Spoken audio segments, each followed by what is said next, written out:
Hi everybody and welcome back to Tales of Wanderlust. I'm Cass, and if you want to see how I unwind on the weekends, stay tuned.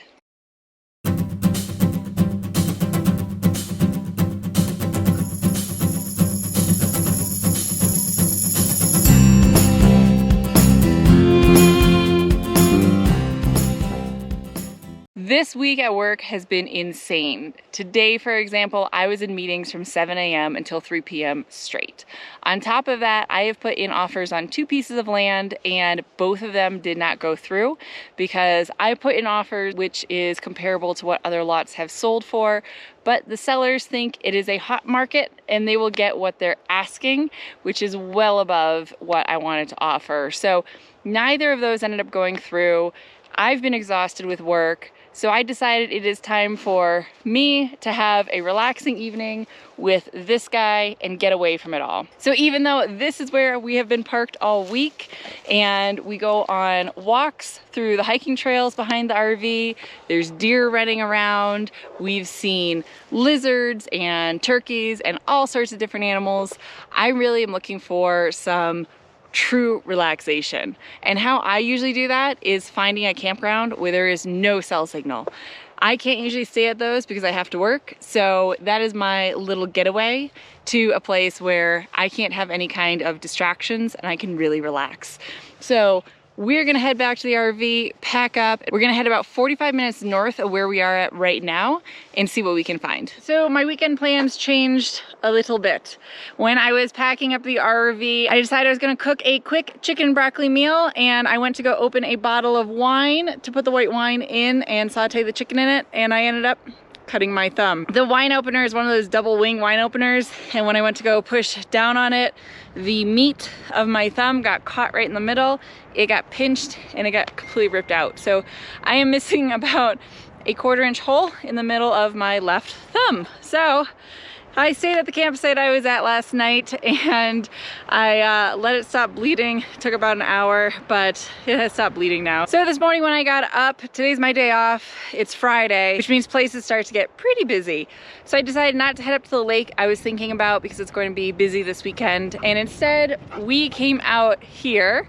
So this is a campsite I have known about for a little while now. I discovered it when I was doing my search for land. There is just a little bit of cell signal, just enough to get text messages in and out or to make calls, but not really to surf the web or do anything like that.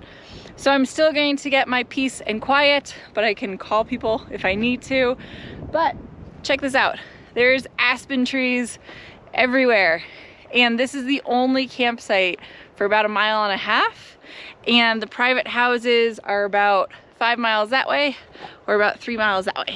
So it's gonna be a really nice, relaxing weekend. Michael and his dog Emma are actually going to come into town, and this site is big enough for them to park as well. So the pups can play all weekend, which they will end up loving, and we can have some nice peace and quiet out here. I am pulled in, backed up, all set up. I had to clean some cow crap out of the campsite. The reason is a lot of these public lands actually are grazing lands for ranchers as well. So sometimes you end up sharing these boondocking sites with cows. I don't see any cows around, but the cows leave things behind. I pushed a lot of that out of the campsite. Hopefully it's a little bit cleaner. And now this guy is absolutely loving being all the way out here and being able to be off leash. And since it is just us for about 1 mile in either direction, he is allowed to be off leash. So I am a huge proponent of keeping your dog on leash when you are near other people. He has had incidences where off leash dogs have come up and threatened him. So now he is fear aggressive, which makes it a little harder to travel with him. Whenever we are anywhere near anybody else, he's always on a leash or tied up outside the RV. But here, there is nobody within miles. So he and I are gonna head out for a walk. Can I see something a little crazy? This log that is here in the campsite, I think this has all been scratched off or chewed off by bear because there's actually claw marks across this whole thing.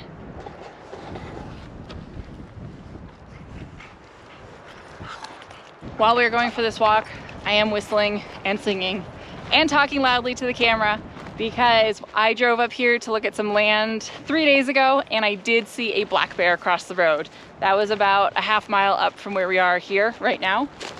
So definitely making a lot of noise when we're out walking. We do have bear spray back in the RV.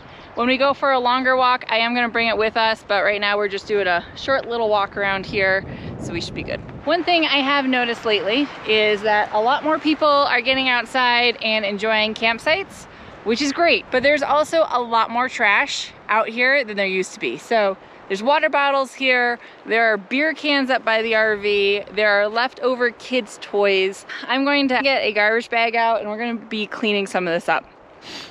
All right, it's not as bad as some campsites I've been at, but we have 2 plastic water bottles, beer cans, beer caps, clay pigeon, shotgun shells, random plastic, and somebody's toilet paper that they decided to just leave over there in the woods. So the reason that this is so important to make places better than you found them and to not trash them is I actually know of 3 or 4 really beautiful boondocking spots that have either been shut down or are now fee areas because they've been so trashed that the rangers actually have to be in there to patrol it. So it's really important for us to take better care of these kind of campsites so that they stay open for us and we can keep camping here for free. I'm not sure if you can see it. It is so tiny, but we have mountain views. Woo! I think that's what they call peekaboo, peekaboo. I think that's what they call peekaboo views. I can't say it in the real estate world. Peekaboo, peekaboo, peekaboo, peekaboo views. Peekaboo, whatever. That's what that is. Yeah. I love having a hard-sided RV in bear country. It makes me feel a lot better, but I'm tired. We packed up the other site, dumped the tanks, came up here, set up, and it's my day off. We're going to all curl up here and take a nap. The thing is, I gotta see if they're gonna let me up on the bed. So I was about to lay down for the nap and it looks a little bit like there's a storm potentially moving in. It's just getting darker and it's getting windier. So one thing that I usually keep in mind, but I didn't double check here, is to make sure that I am not parked under any widowmakers. So widowmakers are really big, dead tall trees. It's not too tall, but some of these have really dead pines from the beetle kill. But it looks like we are good here. I don't see any widowmakers around the RV, so even if it starts to storm, I can feel comfortable inside. Do you see the deer back there? They were just wandering through. It looks like a mom and 2 fawns, but as soon as I started talking, they're just standing right there staring at me. Oh, now they're moving on. All right, now it's nap time. Well, plans always constantly change. Michael was on his way here and one of the tires on his Casita RV came off. So I am packing up. I'm gonna head back up to where he is. Right now, his truck is fine. It's just the RV that has damage, so everything is good there. But I'm gonna wrap all this up, head back and go see him. So we will talk to you guys all next time. Thanks for watching, everybody.